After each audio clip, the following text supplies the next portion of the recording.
Welcome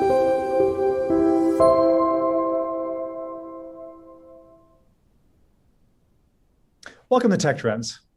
Tech Trends is a podcast series that provides perspective on the latest trends in technology, fintech, and digital.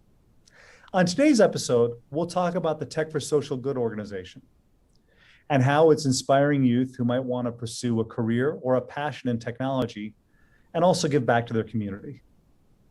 I'm Anish Bhimani, Chief Information Officer for Commercial Banking, and joining me today is Julia Backon, Head of Youth Programs for Tech for Social Good and Emerging Talent at JPMorgan Chase. Julia, welcome to Tech Trends. Thanks, Anish. Excited to be here.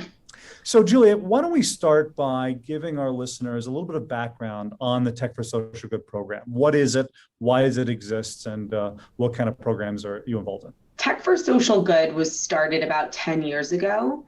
And it really was a way for our JPMorgan Chase technologists to use their skills to give back to the community. So a lot of what we do is really centered around skills-based volunteerism and using our tech skills to do good. And we do that in a handful of ways. I'll talk a little bit more about youth programs, but we also run hackathons for nonprofits, and we have skills-based volunteerism programs where our tech staff use their skills to build technology solutions for organizations and communities. There's a large gamut of programs within the Tech for Social Good suite, but it's all centered around skills-based volunteerism. And as you said, you lead the youth programs for Tech for Social Good. Can you explain what that means and what types of initiatives you and your team specifically work on? I lead youth programs across global technology as well as emerging talent, which straddles the HR space. And this is really centered around inspiring individuals who are usually under the age of 18 to learn technology skills, professional skills, and then also introduce them to different tech career pathways and opportunities at the firm. And we've been doing this for a few years now. And I would say historically, our youth programs were very philanthropic, but we've really started to think more thoughtfully about how do we connect these young people into careers and think about how do we introduce them to opportunities at our company and really build a future pipeline of talent. So we've kind of shifted our strategy a bit over the last few years. And currently, there are three sort of main focus areas of our youth programs. The first being education and skills development, which is really programs that we've created or partnerships with nonprofits where we teach young people coding and professional skills. The second is really around career exploration. So introducing youth to careers, introducing them to JPMorgan Chase and our employees and our culture before we hire them. And then the last is just careers. So this is youth employment programs like internships or apprenticeships, where we're giving young people on the job real work experience or thinking about what's that next step for them from a recruiting perspective and pipelining them into either university recruiting channels or some of our emerging talent programs like our UK Tech Apprenticeship program. Let's talk about that UK Tech Apprenticeship program for a minute. What was the initial inspiration behind that program? How's it evolved over the last 6 years? I know there's always been a focus on what people refer to as alternative pipelines, right? Was it that, or what was behind that? That's exactly right. So our UK Tech Apprenticeship program started 6 years ago, and we've welcomed 125 apprentices to date. And this was initially set up as a complement to some of the graduate programs that existed in the region. And it's really become a great next step for a lot of the youth that we engage in our programming in the UK. So to level set, apprenticeships are different than internships in the sense that they're usually a bit longer term, usually 1 to 4 years in length. And they have this learn while you earn model. So in the UK, our apprentices are working 4 days a week, and they're also getting a full honors degree from a prestigious UK university at the same time. So they're earning a salary while also obtaining a degree at no cost to themselves. And this is obviously an amazing experience for the apprentices, but JPMorgan has also seen so many benefits from these types of programs, whether it be something like gender diversity or diversity of thought and educational background. We're bringing talent into the company that are super disciplined. They're juggling and balancing school while also working. And our managers who hire these individuals say that they see no real difference between a university graduate and an apprentice in the workplace. So the success of this program has really inspired us to explore apprenticeships in other locations around the world. And, just to give you a sense, in the US, we also partner with some nonprofits like CareerWise, where we're doing youth apprenticeships. So we have high school students who are going to high school and working for us part-time as well. So yeah, it's like a co-op, right? It's great how the apprenticeship program gives these students a lot of hands-on experience at work while they're getting their degree. Can you talk about other ways that the Tech for Social Good programs are inspiring the next generation of technologists? We have a number of youth programs that obviously focus on inspiring the next generation of technologists. One that stands out, one of our marquee youth programs is called Generation Tech. And this is a design challenge where students ages 14 to 18 work in teams under mentorship of our JPMorgan Chase employees.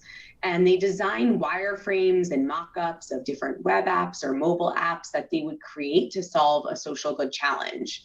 And these social good challenges are usually based on UN global goals. So for example, eliminating world hunger or creating quality education for all. And we're starting to think about how we can re-engage the students that we're reaching through Generation Tech events in future workshops and webinars so that we can continue teaching them skills. But I think what we've seen is this program has made such an impact on young people in our communities.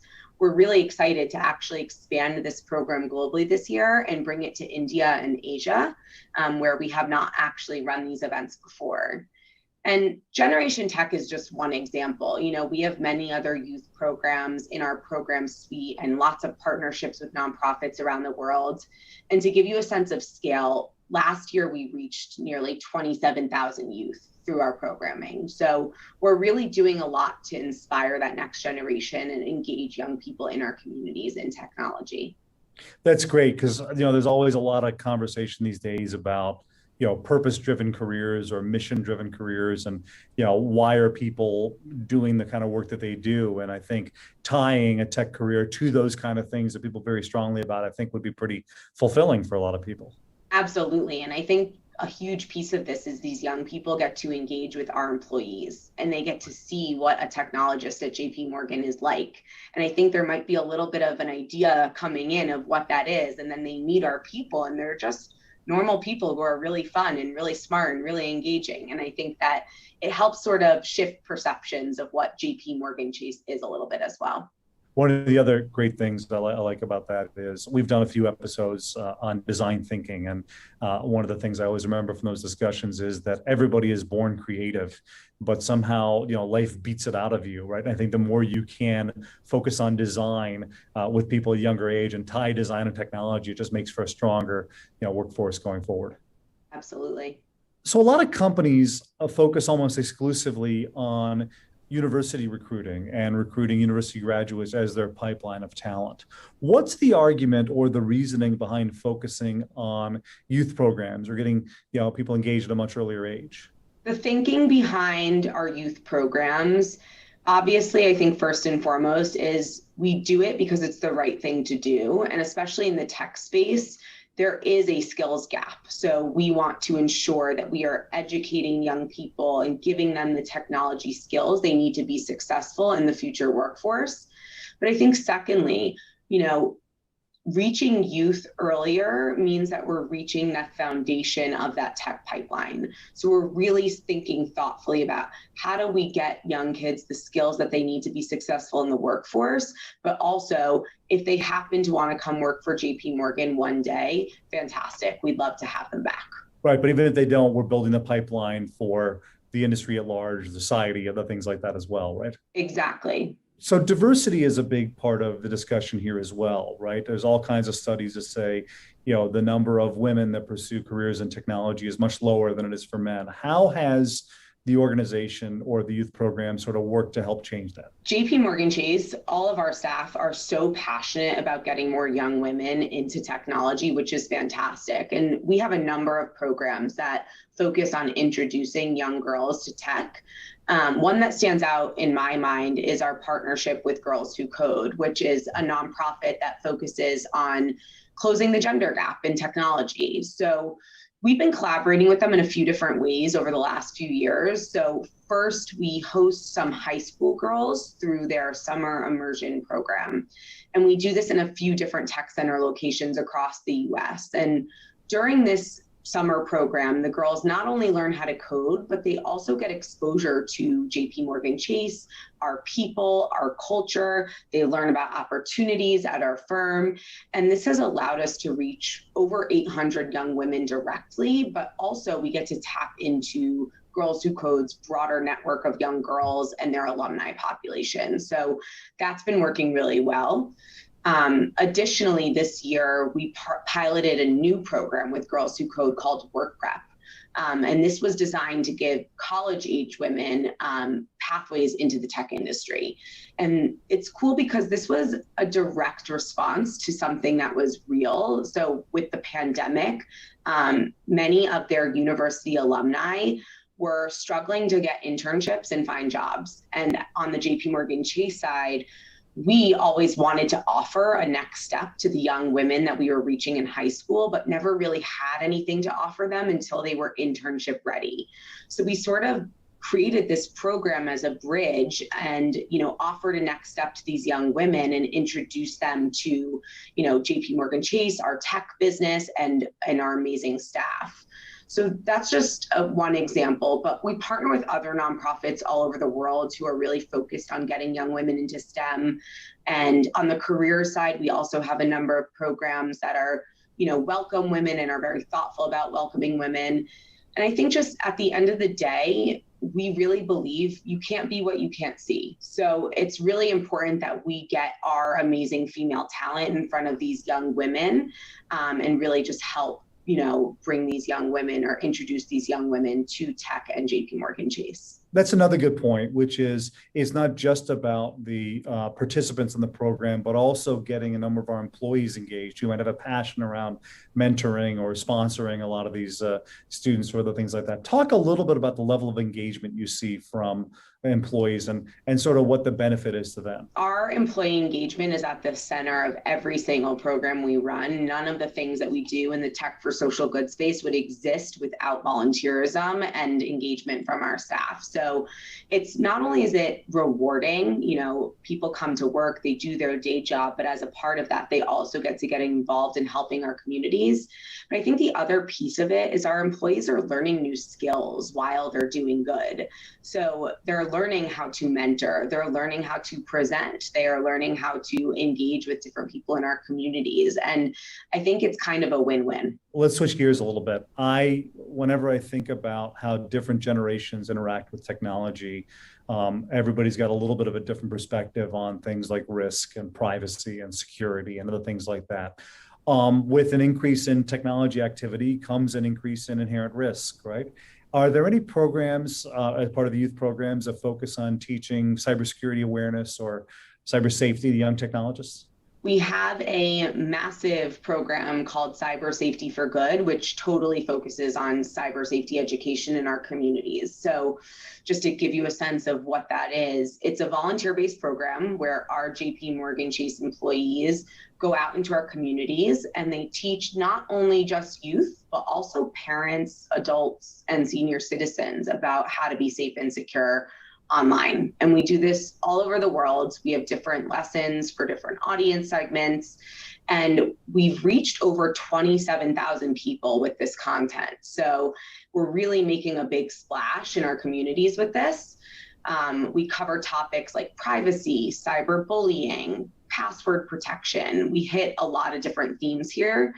And I think what's pretty amazing about our Cyber Safety for Good program is, historically we'd go in person, we'd go to schools, and we'd do this directly on site. Obviously, in the midst of the global pandemic, we had to pivot that, and we pivoted to virtual. And the silver lining of that whole thing was that we were now able to reach communities that we had never reached before and reach more people. So we're really kind of excited to see this program maybe continue with a hybrid model where we do some things in person and then continue to offer the programming virtually as well. And Julie, what would you tell young people that might be considering a career in technology, but don't know where to start? I'd say first and foremost, there are so many amazing nonprofits and youth-based organizations in our communities doing amazing work around just this, getting young people into tech. And the great thing is oftentimes you do not need any prior coding experience or tech experience to get involved. So I would say look for those either national organizations, global orgs, local orgs that are doing this kind of work in your communities. The second thing I would suggest is look for websites that teach coding and educate you on technology. There are so many amazing resources out there, code.org, MIT Scratch, and then even just news sources, just to stay up to date on things happening in the tech industry, like TechCrunch. These are all great places to kind of learn and educate yourself. And then lastly, I would say, obviously look for corporations like JPMorgan Chase who are offering programs for youth in technology. And there are so many great, organizations out there, corporations out there doing work in this space, and just work with your parents and your guardians to register for these opportunities that come your way. And to that point, you've had great success and the firm has had great success with the Tech for Social Good program and more specifically around the youth programs. It's all great advice. What advice would you have for other companies that might want to create similar initiatives at their own firm? It's a great question. So for companies who are looking to maybe start something similar at their firm, I would say first and foremost, having that top level senior support is super important.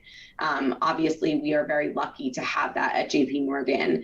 The second thing I would say is just having a really large volunteer sort of base of employees who want to get involved and want to raise their hands, and recognizing those people for what they do outside of their day job. That goes a really long way.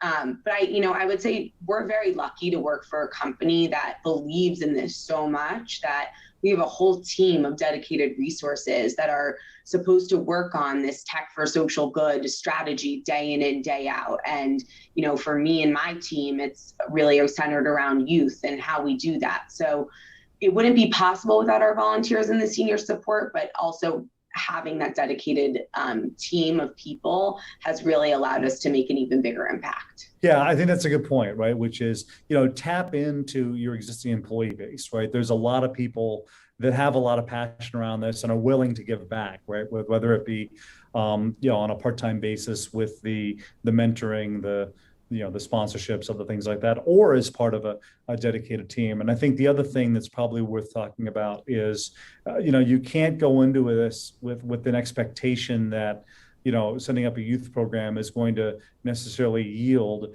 the same kind of employee pipeline that maybe your university recruiting is. You're doing it to build that pipeline for society, to build the pipeline for the greater good, right? And if it does turn into a greater employee pipeline for you, so much the better, right? 100%. The time between engaging a young person and then potentially coming into the workplace is really long. So your point, it really is about doing this for society as a whole. And if they happen to want to come back to JPMorgan Chase one day, then fantastic. We would love to have them. So Julia, thanks very much for joining us today. And thanks for providing your insights on this topic. Thanks for having me, Anish. It was really fun. And to all of the listeners, remember, if you enjoyed this episode, you can rate us on Apple Podcasts, Spotify, or wherever you listen to your podcasts. See you next time.